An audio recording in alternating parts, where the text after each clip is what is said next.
This program is brought to you by Link TV for educational and non-commercial use only. Kirkuk is rocked by a suicide attack during the Muslim Eid holiday. A few days ago, Mumbai was under siege by terrorists. Are we winning the war on terror? And how will Obama react?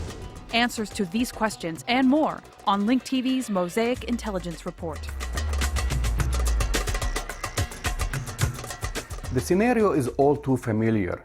When things seem to be under control, terrorists manage to strike where unexpected.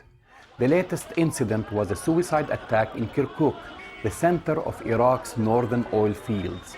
The bombing near the ethnically mixed city came during the Muslim holiday of al-Adha. It rocked an area that has seen fewer attacks than other regions in Iraq. A few days ago, it was Mumbai, India. Next week, who knows? Islam does not support terrorism in any form and strictly prohibits shedding blood of innocents, Grand Mufti Abdul Aziz al-Sheikh said in his Hajj sermon, addressing about 3 million pilgrims in Mount Arafat as they near the completion of their last rituals of their journey. The world must criminalize terrorism. We must be cautious of terrorism and fight hostile criminal gangs that destroy countries and people, the Grand Mufti added. The attacks in Kirkuk occurred despite his plea. Islam, the religion of more than 1.5 billion believers, has been hijacked by a few individuals. For 8 years since the terror attacks of 9/11, Bush's global war on terror has been the cornerstone of American foreign policy. To be clear here, the global war on terror is merely a code phrase for a war on radical Islam. Where else has the US been fighting this war but in Muslim countries or against Muslims living in Western countries? But as has been evident from the never-ending terrorist attacks, Bush's global war on terror has failed. Radical Islam can only be defeated from within. The sooner President-elect Barack Obama understands this, the faster innocent lives will be spared.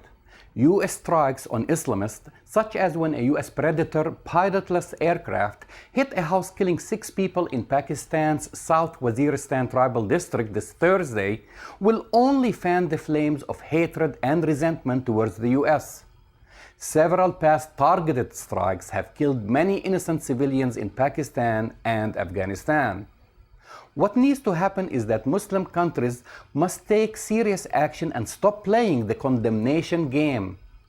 And by action, I do not mean the arrest of dissident groups and Islamists, as has been happening in countries like Egypt, Saudi Arabia, and Yemen.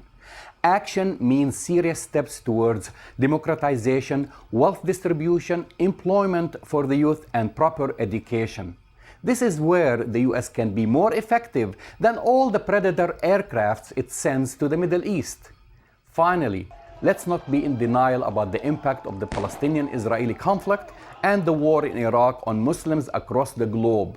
With the advent of satellite television and the internet, millions of Muslims are subjected to very polarizing images almost daily. They are reminded again and again of the American occupation of Iraq and the Israeli occupation of Palestinian territories. Images of carnage in Iraq and pictures of Palestinian children haunt viewers throughout the region. To ignore this, Mr. Obama, is to wish for déjà vu all over again. I'm Jamal Dajani for the Mosaic Intelligence Report. To learn more about this program or to share your thoughts, visit us at linktv.org/MIR.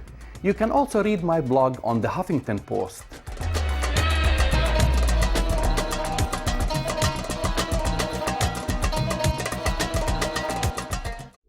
This program was brought to you by Link TV for educational and non-commercial use only.